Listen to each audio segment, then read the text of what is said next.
A defiant British Prime Minister under siege. Keir Starmer insists he will not walk away, even as allies turn critics, and the Epstein-Mandelson scandal threatens to engulf his government.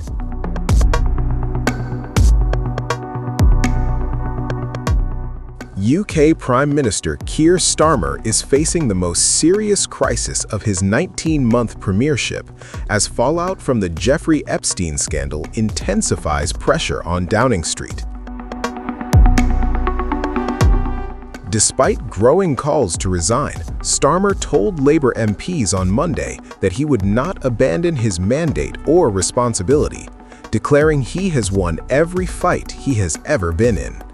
Starmer was greeted with applause at a tense Labour Party meeting as senior ministers moved to rally behind him after days of silence.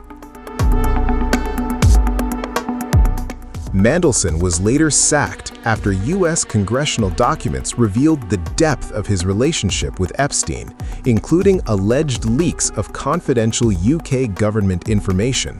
Police are now investigating Mandelson for misconduct in public office. 2 of his properties were raided last week. He has not been arrested. Starmer has apologized to Epstein's victims and claims Mandelson misled him during vetting. The Prime Minister's authority has weakened further after the resignation of his Chief of Staff and his Communications Director in just 2 days. Opposition leaders say Starmer's position is untenable, while Reform UK's Nigel Farage claims his time in office is drawing to a close. Spare a thought for Downing Street this afternoon, where the curtains are drawn and the political life of the most unpopular and most useless Prime Minister in living memory is drawing to a close.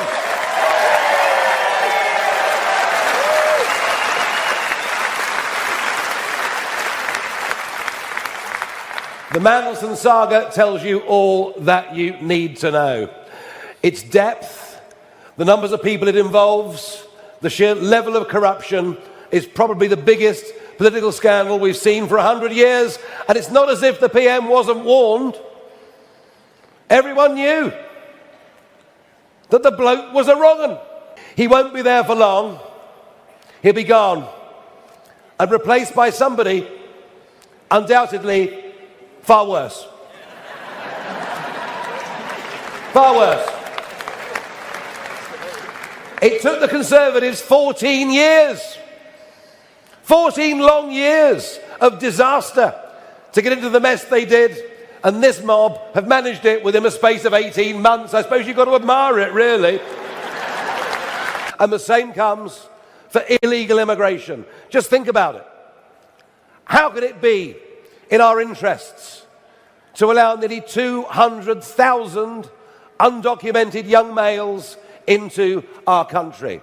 And that is what has happened under both the Conservatives and Labour, and now more people have arrived by boat under Starmer than did under any other Prime Minister. Our borders are broken. We will no longer kowtow to the European Union or unelected European commissioners. We will no longer even listen to illegitimate United Nations courts like the ICJ, who with a judge from Russia and China have persuaded our Prime Minister to give away, no, sorry, not to give away, to pay to hand over the strategically important Chagos Islands. We will not be listening to courts like that in the future. We'll be acting in our own national self-interest.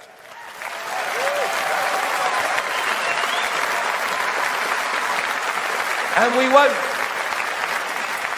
we won't do the bidding of the Chinese Communist Party in the shameful way that this Prime Minister, this government, and many of its officials do. Did you see after his visit to Beijing that today British citizen and democracy rights campaigner Jimmy Lai has been given a further 20 years in prison.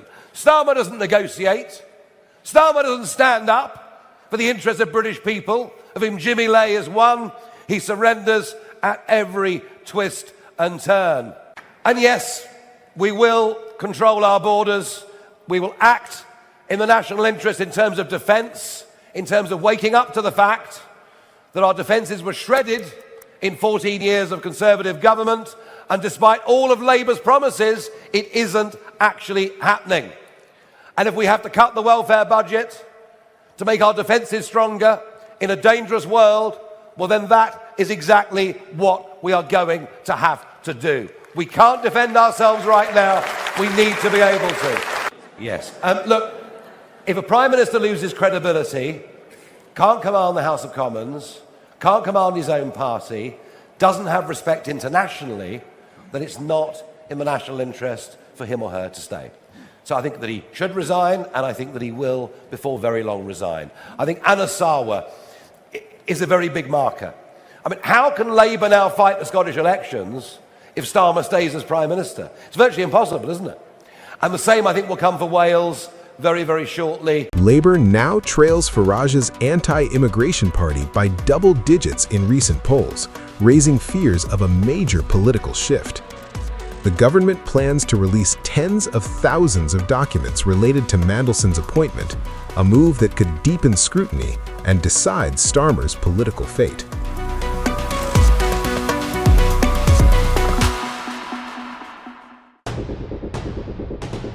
British Prime Minister Keir Starmer is fighting for his political survival as a scandal tied to Jeffrey Epstein threatens to unravel his authority, his government and his party.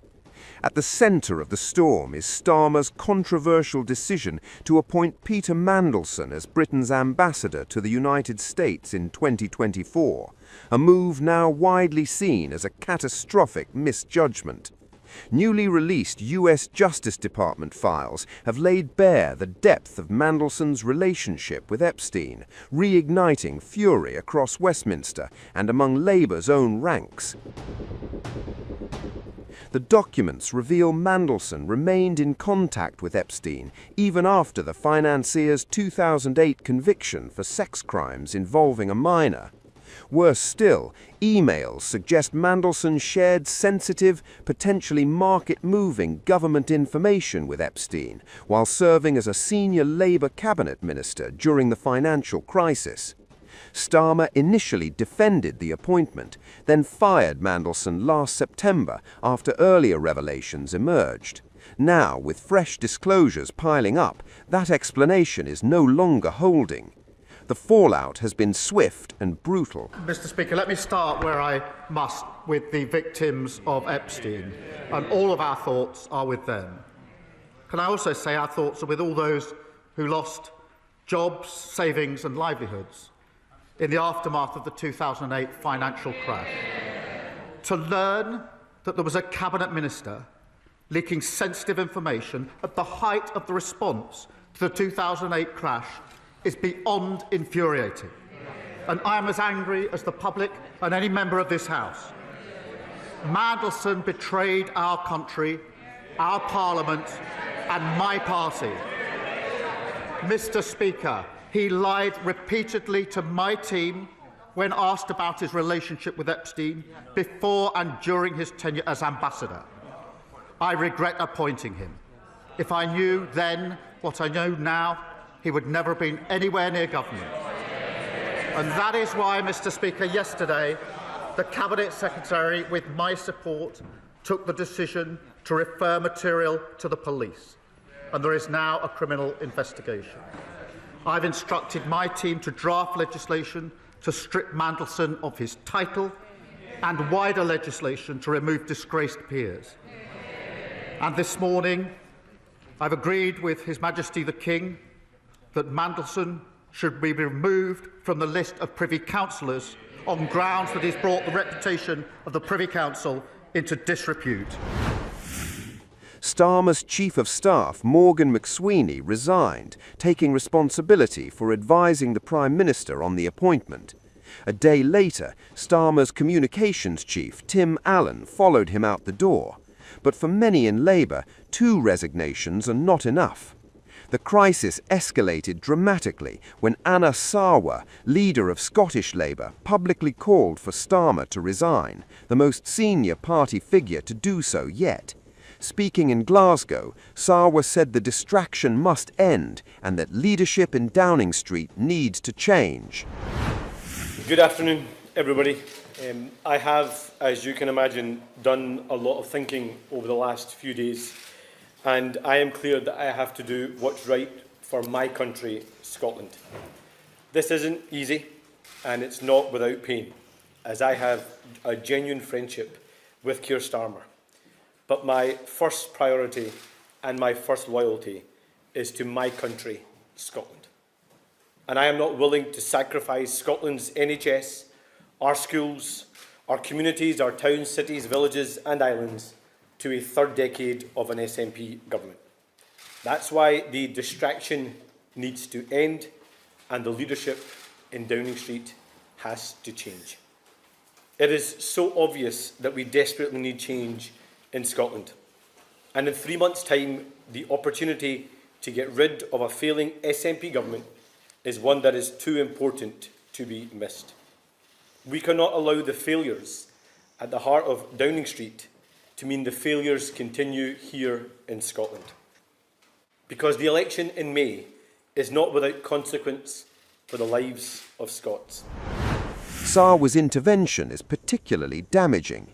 Scottish Labour faces elections in May, and its polling has slipped as Starmer's national popularity has sunk. Once a close ally of the Prime Minister, Sarwar has now openly broken ranks, signalling that Starmer's problems are no longer confined to Westminster corridors. Starmer insists he can survive. He has apologised to the public and to Epstein's victims, saying he was misled by Mandelson's lies.